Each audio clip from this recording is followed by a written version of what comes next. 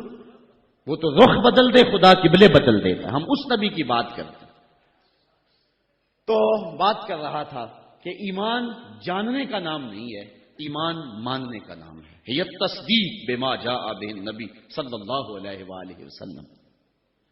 ایمان کے بعد اب یہ بات بھی ذہن نشین کریں کہ اس دنیا پہ سب سے بڑی دولت مجھے اور آپ کو جو عطا کی گئی ہے وہ دولت ایمان ہے، سب سے بڑی دولت۔ اگر ایمان نہیں سب کچھ مل گیا کچھ بھی نہیں ہے، اور اگر کوئی چیز پاس نہیں ہے لیکن ایمان کی دولت موجود ہے تو یہ سب سے بڑا حسن اور سب سے بڑی بہار۔ اقبال کہتا ہے کہ اقبال یہ کس کے عشق کا فیض عام ہے، رومی فنا ہوا حبشی کو دوام ہے۔ یہ وہ دولت تھی جس کے دم سے اجالے ہوئے دنیا پر سب سے بڑی دولت جو حضرت انسان کو دی گئی ہے وہ دولت ایمان ہے، اور قیامت کے دن سب سے بڑی دولت جو حضرت انسان کو دی جائے گی وہ دیدار الہی ہوگا۔ تو یہ سب سے بڑی دولت، اور یہ محض اللہ کی کرم نوازی سے نصیب ہوتی ہے۔ انسان کی زندگی کے اچھے اعمال بعض اوقات ایمان کے نصیب ہونے کا سبب بن جاتے ہیں، یہ کبھی کبھی ایسا ہوتا ہے، لیکن ہوتی محض توفیق خدا بندی ہے۔ اس کی مثال جس طرح المجاشی فرزدق شاعر کا دادا حضور کی خدمت میں حاضر ہوتا ہے اور آقا کریم کی خدمت میں حاضر ہو کر کے اسلام کی دولت سے مالا مال ہوتا ہے، اور پھر عرض کرتا ہے حضور میں نے اپنے زمانہ جاہلیت میں 360 بچیوں کو زندہ درگور ہونے سے بچایا، تو کیا مجھے اس نیک عمل کا جو زمانہ جاہلیت میں نے کیا اس کا کوئی صلہ ملے گا؟ چونکہ شاعر تھے اور شاید بڑا گداز اور نرم دل ہوتا ہے، وہ تو شاخ سے ٹوٹتے ہوئے پھول کو بھی برداشت نہیں کر سکتا۔ وہ کیا کہا تھا اقبال نے، دل نہیں شاعر کا ہے کیفیتوں کی رستخیز، کیا خبر تم کو درون سینہ کیا رکھتا ہوں میں، سچ اگر پوچھے تو افلا سے تخیل ہے وفا، دل میں ہر لہجہ نیا میشر بپا رکھتا ہوں میں، در غمے دیگر بسوزو دیگر آرا ہم بسوز، گفت بت روشن حدیث گر توانی دار ہوش، کہہ گئے ہیں شاعری جزویز تز پیغمبری، ہاں سنا دے پڑھ کے ان کو پیغام سروش۔ امیر منائی نے غالباً کہا تھا کہ خنجر چلے ہم پہ، خنجر چلے کسی پہ ہم، اور تڑپے جو ہم امیر تو درد سارے جہاں کے ہمارے جگر میں۔ اور اقبال نے آنکھ سے تشبیہ دی شاعر کو ایک جگہ پہ، مبتلا درد ہو کوئی عذر روتی ہے آنکھ، کس قدر ہم درد سارے جسم کی ہوتی ہے آنکھ۔ تو جب کوئی ظالم باپ اپنی بیٹی کو زندہ درگور کرنے لگتا تو یہ کہتا کہ میں تڑپ اٹھتا، گابن اونٹنیاں دے کر کے اس بچی کی جان چھڑا لیتا۔ اس طرح میں نے 360 بچیوں کی جان چھڑائی، کیا زمانہ کفر میں کیے گئے میرے اس نیک عمل کی مجھے کوئی جزا ملے گی؟ تو حضور نے مسکرا کے فرمایا کہ تجھے اس کی جزا مل تو گئی ہے کہ اللہ نے تجھے ایمان عطا فرما دیا۔ تو کبھی ایسا ہوتا ہے، لیکن اگر ایمان نہیں ہے تو اعمال کی جزا نہیں ہے۔ اسی لیے الا الذین آمنوا وعملوا الصالحات، اعمال کی جزا بصورت ایمان اگر مل جائے تو مل جائے، اور اگر ایمان نہیں ہے تو پھر آخرت میں لا خلا کوئی حصہ نہیں ہے۔ الا الذین آمنوا وعملوا الصالحات، انسان خسارے میں ہے۔ خسارے سے بچے گا وہ جس کے دامن میں 4 چیزیں ہیں، ایک ایمان، اور دوسرا اعمال صالحہ۔ ایمان کی زینت ہے، ہمارے احناف کے نزدیک اعمال نفس ایمان میں داخل تو نہیں ہے کیونکہ وہ مجرد تصدیق قلبی کا نام ہے، لیکن ایمان کا حسن جو ہے وہ اعمال ہے۔ آج ہمارا حال یہی ہے کہ دعوی ایمان ہمارے پاس موجود ہے لیکن مسلمانوں والے اعمال ہمارے پاس نہیں ہیں۔ تیرے صوفے ہیں فرنگی، تیرے قالی ہیں ایرانی، خون کے آنسو رلاتی ہے جوانوں کی تن آسانی، ہر کوئی مست مئے ذوق تن آسانی ہے، تم مسلمان ہو یہ انداز مسلمانی ہے، حیدری فقر ہے نئے دولت عثمانی ہے، تم کو اسلاف سے کیا نسبت روحانی ہے، وہ معزز تھے زمانے میں مسلمان ہو کر اور تم خار ہوئے ہو تارک قرآن ہو کر۔ آج ہم صرف دعوے کی حد تک ہیں۔ شکوے میں اقبال جب چیخ چیخ کے کہتا ہے کہ تیرے کعبے کو جبینوں سے بسایا ہم نے، نو انسانی کو غلامی سے چھڑایا ہم نے، صفائے داہر سے باطل کو مٹایا ہم نے، تیرے قرآن کو سینوں سے لگایا ہم نے، پھر بھی گلا ہے ہم سے کہ وفادار نہیں، ہم وفادار نہیں تو بھی تو دلدار نہیں۔ تو جب اس کا جواب آتا ہے تو سنیے، لہجہ تھوڑا سا بدلا کہ میرے کعبے کو جبینوں سے بسایا کس نے، نو انسانی کو غلامی سے چھڑایا کس نے، صفائے دہر سے باطل کو مٹایا کس نے، میرے قرآن کو سینوں سے لگایا کس نے، تھے تو آباب تمہارے ہی مگر تم کیا ہو، ہاتھ پہ ہاتھ درے منتظر فردا ہو۔ ذرا کبھی اپنے اندر جھانک کر کے دیکھا کہ ہم ہیں کہاں اور کس جگہ پہ کھڑے ہوئے ہیں۔ آج ہم مسلمان ہونے کی بات کرتے ہیں، لیکن کبھی دیکھیں کہ ہمارے عمل کی پوزیشن اور حالت کیا ہے، آج ہم کس جگہ پہ کھڑے ہوئے ہیں۔ لالو لکشمن پرساد نے ایک کتاب لکھی عرب کا چاند، اور یہ ایک ہندو رائٹر ہے، اور اس میں اس نے حضور کی سیرت اتنے خوبصورت اور دل فریب پیرائے میں بیان کی کہ گویا سطروں کے اندر چراغ ہی رکھ دیے ہیں۔ تو کسی نے سوامی لکشمن پرساد سے پوچھا کہ تو نے مسلمانوں کے نبی پر اتنی خوبصورت سیرت کی کتاب لکھی ہے، تو حضور کا غلام کیوں نہیں بن جاتا؟ تو جو اس نے جواب دیا، اگر ہم اس پہ تھوڑا سا تفکر کریں تو وہ ہماری آنکھیں کھول دینے کے لیے کافی ہے، لیکن اگر ہم اس پہ غور نہ کریں تو وہ ایک گاڑی ہمارے روڈ پہ چلتی ہے، اس کے پیچھے لکھا ہوا ہے عقل نہ ہو تو موجہ ہی موجہ۔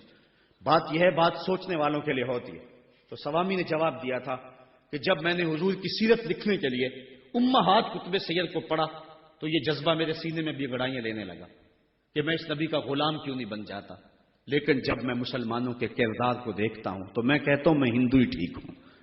ہمارا کردار لوگوں کے ایمان کے راستے میں رکاوٹ بنا ہوا، اور ایک زمانہ تھا کہ ہماری میتیں بھی ایمان دیا کرتی تھی۔ امام محمد کا جب جنازہ اٹھا تو پورا بصرہ امڑ آیا، یہودی عیسائی کہنے لگے مسلمانوں کا امام جا رہا ہے اور اس کا آخری دیدار ہے، چلو تم بھی آخری دیدار میں شامل ہو جاؤ، جنازے میں شامل ہو جاؤ۔ لوگ ذوق و شوق کی فراوانی میں آگے بڑھ بڑھ کے جنازے کی چارپائی کو کندھا دے رہے تھے۔ تو اگر کسی عیسائی اور کسی یہودی کا جی چاہا کہ میں بھی مسلمانوں کے امام کے جنازے کی چارپائی کو کندھا دوں تو ہمیں تاریخ بتاتی ہے پھر جس کا کندھا امام محمد کے جنازے کی چارپائی کو چھوا اس کے لبوں پہ کلمہ جاری ہو گیا۔ ہمارے بزرگوں کی تو لاشیں بھی کلمہ دیا کرتی تھیں، اور آج ہماری زندہ لاشیں لوگوں کے ایمان کے راستے کے اندر رکاوٹ بنی ہوئی۔ ہم کبھی غور کریں، رو رہی ہے آج ایک ٹوٹی ہوئی میناؤں سے، کل تلک گردش میں جس ساکی کے پیمانے رہے، خیر تو ساکی سہی لیکن پلائے گا کسے، اب نہ میں کش رہے باقی نہ میں خانے رہے۔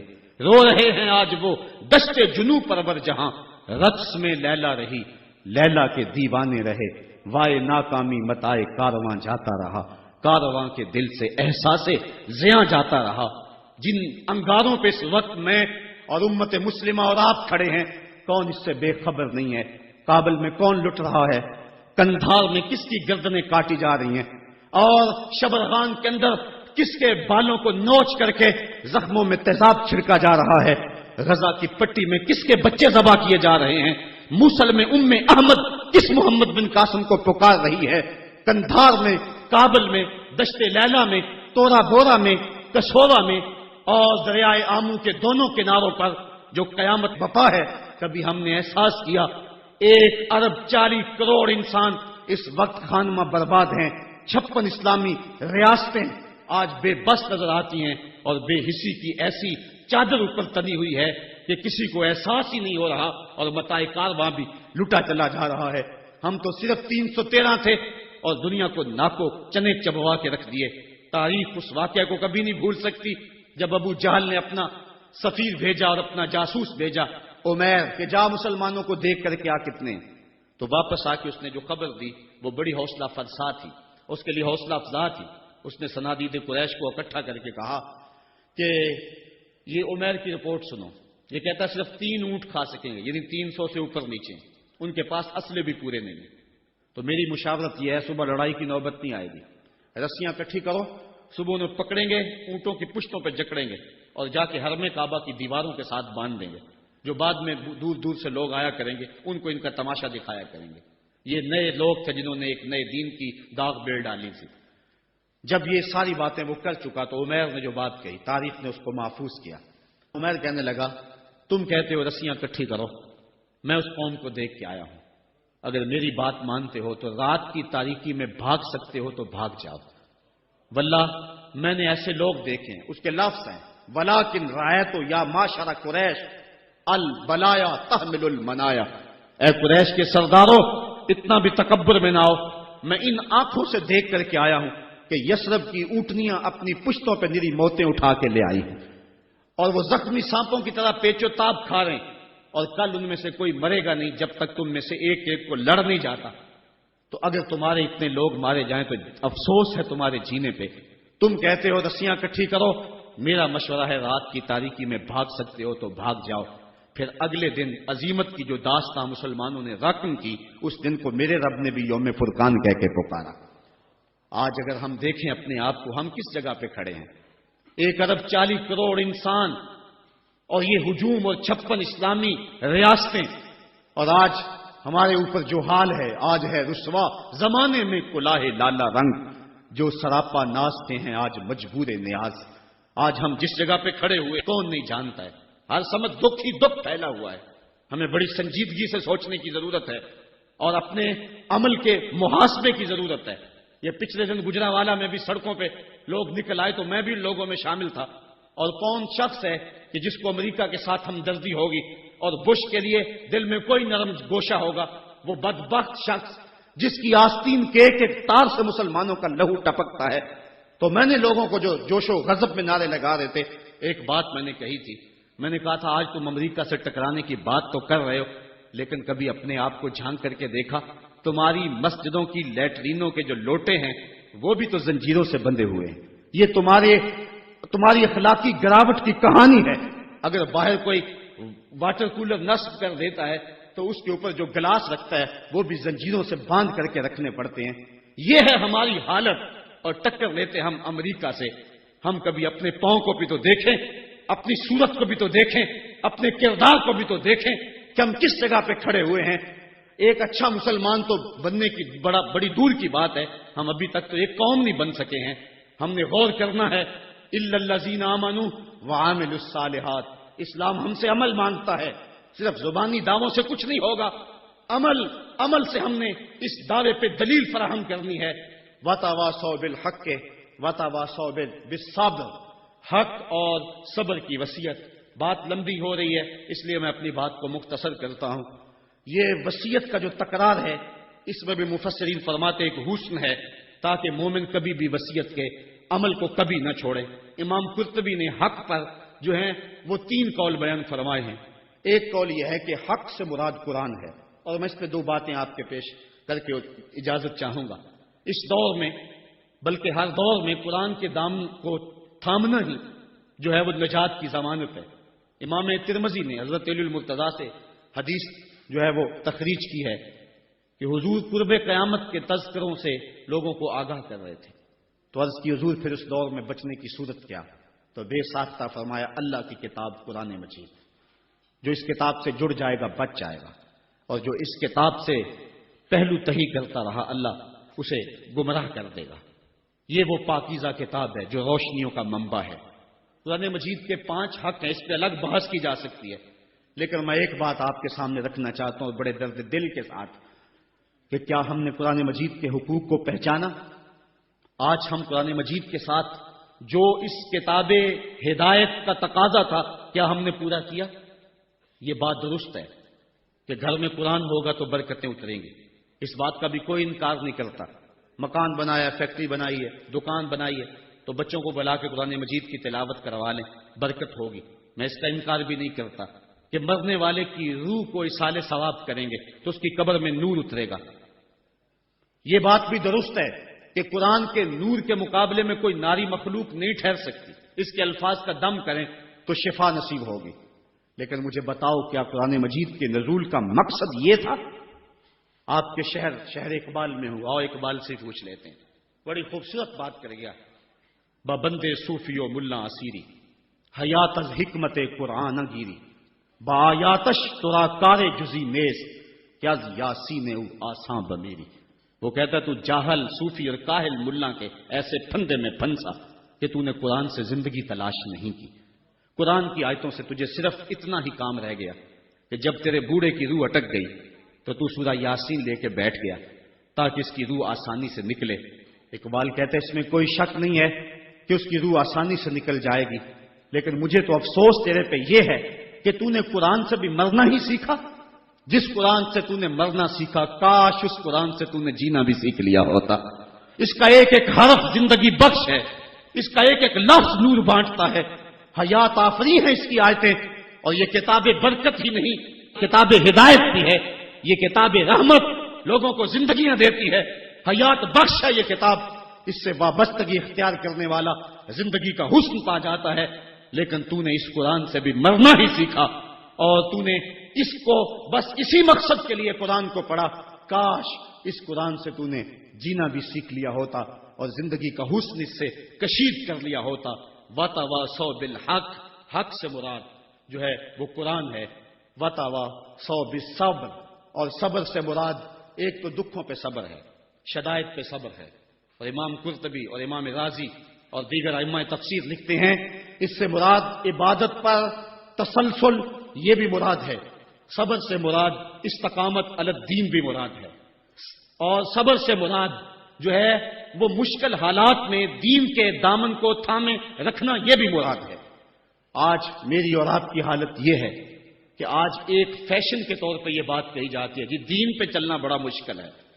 میں پوچھتا ہوں دین پہ آج چلنا مشکل ہے یا جب بلال حبشی چلے تھے تو اس وقت چلنا مشکل تھا؟ آج تو ہم مسجد میں آئے تو قالین بچھے ہوئے تھے، گرم پانی دستیاب تھا، ہیٹر چل رہے تھے، اور ہم کہتے دین پہ چلنا بڑا مشکل ہے۔ ذرا ان سے پوچھو جن کی چمڑی بھی ادھیڑ کے رکھ دی گئی، جن کے جسموں کو لوہے کی ٹنگیوں سے چھید دیا گیا، لیکن انہوں نے نہیں کہا تھا کہ دین پہ چلنا مشکل ہے۔ حضرت بلال حبشی کو جو ہے وہ سنگریزوں پہ کھینچا جاتا ہے اور وہ کنکر ان کے جسم میں کھپ جاتے ہیں اور کھینچ کر کے پھر نکالا جاتا ہے، کبھی تپتے ہوئے کوئلوں پہ ان کو رکھا جاتا ہے۔ امیہ بن خلف چنگاڑتا ہے بلال رک جاؤ، چمڑا ادھیڑ دیں گے، لیکن بلال مسکرا کے کہتا ہے تو تر شروع ہو کے گالی ہزار دے، یہ وہ نشہ ہی نہیں جسے ترشی اتار دے۔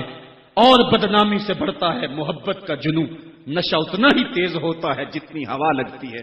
تو جو کرنا ہے کر۔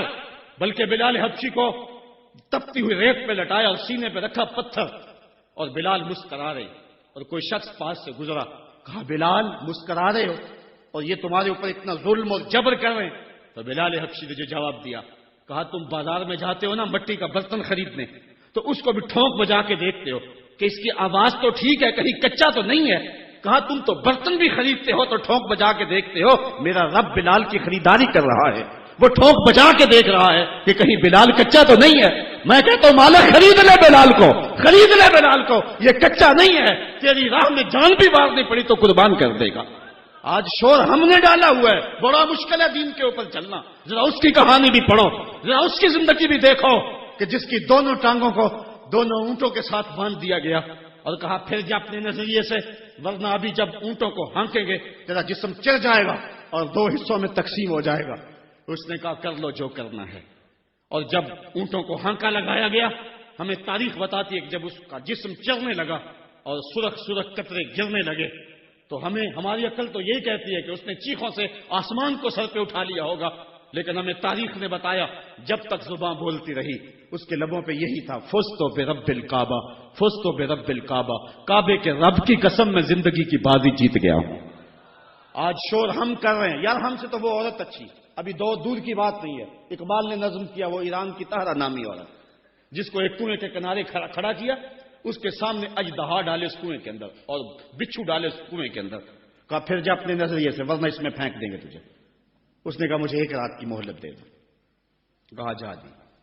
رات گزر گئی، پھر وہاں لے جایا گیا، کنویں کے کنارے کھڑا کیا گیا، وہ کنواں جس میں اس کے سامنے بڑے بڑے سانپ اور اژدہا ڈالے تھے، کہا پھر جا اپنے نظریے سے ورنہ تجھے دھکا دے دیں گے اور یہ سانپ تیری بوٹیاں نوچ لیں گے۔ اس نے کہا پھینک دو. کہا تو نے رات سوچا نہیں ہے؟ کہا میں نے سوچنے کے لیے رات تو نہیں مانگی تھی، میں نے رب کی عبادت کے لیے مانگی تھی، میں نے تو استقامت طلب کرنے کے لیے مانگی تھی، رب سے یہ عرض کرنے کے لیے رات مانگی تھی مالک عورت ذات ہوں، اور میرے سامنے اتنے سانپ اور اتنے بچھو پھینکے گئے، اور جب میں ڈالی گئی نا اس کنویں میں تو وہ میری بوٹیاں توڑیں گے، مجھے ڈنگ ماریں گے، کہیں ایسا نہ ہو کہ میری چیخوں کی آواز غیر محرم سنیں اور پھر وہ تمسخر اڑائیں اس پہ، اور محمد عربی کی امت کی ایک باندی پر وہ تمسخر اڑائیں اور کہے اڑائیں. میرے مالک مجھے صبر دے دے، مجھے حوصلہ دے دے، اور میں نے رب سے یہ حوصلہ مانگ لیا ہے اب پھینک دو، تم میری چیخ نہیں سنو گے. ہم میں سے تو وہ عورت اچھی تھی، اور آج ہم جو ہے وہ کہتے ہیں بڑا چلنا مشکل ہے دین پہ. ان کی چمڑیاں بھی ادھیڑ دی گئی. حضرت خباب بن ارت کے ساتھ کیا نہ ہوا، حضرت سمیہ کے ساتھ کیا نہ ہوا، حضرت زنیرہ کے ساتھ کیا نہ ہوا. پڑھیں تاریخ، عظیمتوں پہ مشتمل تمہاری تاریخ ہے. اور آج ہم کس جگہ پہ کھڑے ہیں، اور آج ہم دین کے لیے تھوڑی سی تکلیف بھی برداشت نہیں کرتے، بلکہ ہماری بے غیرتی کا حال تو یہ ہے کہ بیرون ملک جانے کے لیے لوگ اپنے آپ کو مرزائی نہیں لکھ رہے. مرزائی ختم نبوت کا باغی ہے، مرزائی گستاخ رسول ہے. ایک منٹ کے سینکڑویں سیکنڈ کے مطابق بھی جو ہے وہ اپنے آپ کو گستاخ رسول کو کہلوانا کیسے مومن گوارا کر سکتا ہے؟ آج کتنے لوگ ہیں جو مرزائی لکھ کے بیرون ملک چند ٹکوں کے لیے جو ہے وہ اپنا دین بیچ رہے ہیں. کہاں وہ لوگ اور کہاں یہ زمانہ؟ وَتَوَا سو بالصبر، دکھ آئے گھر میں چولہا نہ جلے کوئی بات نہیں ہے. ہمارے نبی کی یہ سنت بھی ہے، ایک ایک مہینہ گھر میں کبھی چولہا حضور کے نہیں جلا کرتا تھا. امام منذری نے لکھا ہے کہ حضور جب آئے نا حضرت سیدنا سلمان فارسی کے گھر کے اندر، انہوں نے ایک دن حضور کو گزرتے ہوئے دیکھا، دعوت کی، تو جب حضور کے سامنے کھانا رکھا گیا تو آنکھیں اشک بار ہو گئے، اور پھر ایک روٹی لی اور چند بوٹیاں ایک خادم کے ہاتھ میں دیتے ہوئے کہا جاؤ ہمارے گھر دے آؤ، میری بیٹی فاطمہ کتنے دنوں سے بھوکی بیٹھی ہے. مال کے کونین ہیں گو پاس کچھ رکھتے نہیں، دو جہاں کی نعمتیں ہیں ان کے خالی ہاتھ میں. صاحبو میرا لہجہ تھوڑا سا آج بے ترتیب ہو گیا ہے، لیکن آج میں اور آپ دیکھیں کہ ہم کس جگہ پہ کھڑے ہیں. وَتَوَا سو بالصبر، حق اور صبر کی وصیت اس کو کبھی بھی نہ چھوڑیں. حضرت عمر فاروق رضی اللہ تعالیٰ عنہ کی جب سانس ٹوٹ رہی تھی، ایک انصاری آپ کا حال پوچھنے آیا اور اس کی شلوار ٹخنوں سے نیچے لٹک رہی تھی. اس نے کہا حضرت آپ کا کیا حال ہے؟ کہا اللہ کا شکر ہے میرا حال تو ٹھیک ہے، جوان تیرا حال ٹھیک نہیں ہے. اس نے کہا حضرت کیا ہوا؟ کہا یہ شلوار اوپر کر لے، یہ تہبند اوپر کر لے، ایک تو تیرے کپڑے ناپاک ہونے سے بچ جائیں گے، دوسرا تیرا رب بھی راضی ہو جائے گا. اور اس کے بعد آپ کی سانس ٹوٹ گئی اور دائی اجل کو لبیک کہہ گئے. تو وصیت کے عمل کو آج ہم نے چھوڑ دیا ہوا ہے، اور آج ہماری جو حالت ہے اور جس جگہ پہ ہم کھڑے ہیں اسی کشتی کو ہے خوف تلاطم صد ہے منہ موڑ دیے تھے جس نے بڑھتے ہوئے طوفانوں کے. ہم ٹوٹتے تھے تو زمانہ ہمیں راستہ دیتا تھا، دنیا ہماری باج گزار تھی اور ہم کائنات کے حکمراں تھے. لیکن آج وہ لمحے، وہ اندلس کی کہانیاں اور وہ سسلی اور سکلیا کے اندر جو کچھ ہماری جو ہے وہ عظیمتوں کی کہانیاں تھی، آج کہاں ہے؟ آج کابل میں، کندھار میں، قلعہ جنگی میں، دشت لیلا میں، تورا بورا میں، تقریب میں، موصل میں، بغداد میں، القدس میں، کشمیر میں، دریائے آمو کے دونوں کناروں پر اور ڈل جھیل کے اندر تیرتی ہوئی لاشیں آج کیا کہانی بتا رہی ہیں، اور ہم کس جگہ پہ کھڑے ہیں. صاحبو ہمیں پوری طرح سے یکسوئی سے آگے بڑھنے کی ضرورت ہے، اور سورۃ العصر ہمیں جس سمت بلا رہی ہے یہ اس عصر اور اس زمانے کا تقاضا ہے. اللہ تعالیٰ میرے بے ترتیب جملوں کو اپنی بارگاہ میں قبول فرمائے. اور وہ رب ایسا فرماتا ہے اشہد و بلال عند اللہ اشہد، بلال کی اشہد بھی اللہ کے ہاں اشہد ہے. تو اللہ تعالیٰ میری اشہد کو قبول کر لے اور میرے لفظوں کا درد دلوں میں اتار دے، اور اللہ امت کو کھویا ہوا مقام عطا فرما دے. کار ما آخر شدو آخر زما کار نشد، مشتے خاکے ماں غبارے کوچائے یارے نشد. ورنہ جی تو نہیں چاہتا تھا کہ بات کو چھوڑوں، جی چاندہ اس رات نو میں محشر دی فجر تک روک لواں، جے وس چلے میرا تے سونے نو حشر تک روک لواں. نہ نظر کرم دی چات مکے، نہ یہ بات مکے، نہ یہ رات مکے، مگر دل کے ارمان نہ پورے ہوئے تھے ابھی، یہ غضب ہو گیا کہ سحر ہو گئی. ان کی زلفیں جدھر بھی بکھرتی گئی، گیت گاتی ہوئی شب ادھر ہو گئی. ان کی آنکھوں میں ایسا نشہ تھا فراز، جس نے دیکھا وہی لڑکھڑاتا گیا. اس سمت ہی بہاروں کے رخ پھر گئے، جس طرف کے نشیلی نظر ہو گئی. چاند گہنا گیا، مہر شرما گیا، حسن ہر ایک شے کا سوا ہو گیا، ان کے آنے کا یارو مزہ آ گیا، پوری دنیا ہی شیر و شکر ہو گئی۔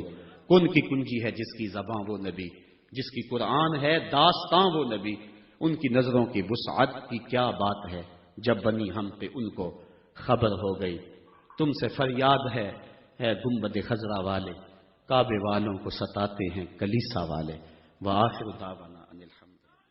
حضرت علامہ فاضل نوجواں ثاقب رضا مصطفی افکار و خیالات کا اظہار فرما رہے تھے۔ بقول ان کے بے ترتیب الفاظ انہوں نے قلوب و اذہان میں جو تلاطم بپا کیا ہے، میری دعا ہے کہ اللہ رب العزت اس کا اثر تادیر قائم رکھے۔ جھنجھوڑ دینے والے افکار خوبصورت دل فریب نہیں دل نشیں انداز کے ساتھ انہوں نے پیش کیا کہ چہرہ گردش ماحول نکھر جائے گا، ایٹمی دور کا انسان سدھر جائے گا۔ اے نئے دور تجھے امن کی حاجت ہے اگر، اے نئے دور تجھے امن کی حاجت ہے اگر، تھام لے دامن سرکار سنور جائے گا۔ اے نئے دور تجھے امن کی حاجت ہے اگر، تھام لے دامن سرکار سنور جائے گا۔ کہ یہ آرزو نہیں کہ قائم یہ سر رہے، یہ آرزو نہیں کہ قائم یہ سر رہے، میری دعا تو ہے کہ تیرا سنگ در رہے، میری دعا تو ہے کہ تیرا سنگ در رہے۔ اور اے ساقی تیری خیر تیرے میں کدے کی خیر، اے ساقی تیری خیر تیرے میں کدے کی خیر، ایسی پلا کہ جس کا نشہ عمر بھر رہے، ایسی پلا کہ جس کا نشہ عمر بھر رہے۔ اور شعر قابل توجہ ہے، سب احباب بالخصوص صاحبان تصوف کی خصوصی توجہ چاہوں گا کہ فرقت کی سختیاں مجھے منظور ہیں مگر، فرقت کی سختیاں مجھے منظور ہیں مگر، اتنا ضرور ہو کہ تجھے بھی خبر رہے، اتنا ضرور ہو کہ تجھے بھی خبر رہے۔ اور اے جانے جاں تو ہی تو ہے مقصود کائنات، اے جانے جاں تو ہی تو ہے مقصود کائنات، میرا نشان رہے نہ رہے تو مگر رہے، میرا نشان رہے نہ رہے تو مگر رہے۔ یہ آرزو نہیں کہ قائم یہ سر رہے، میری دعا تو ہے کہ تیرا سنگ در رہے، میری دعا تو ہے کہ تیرا سنگ در رہے۔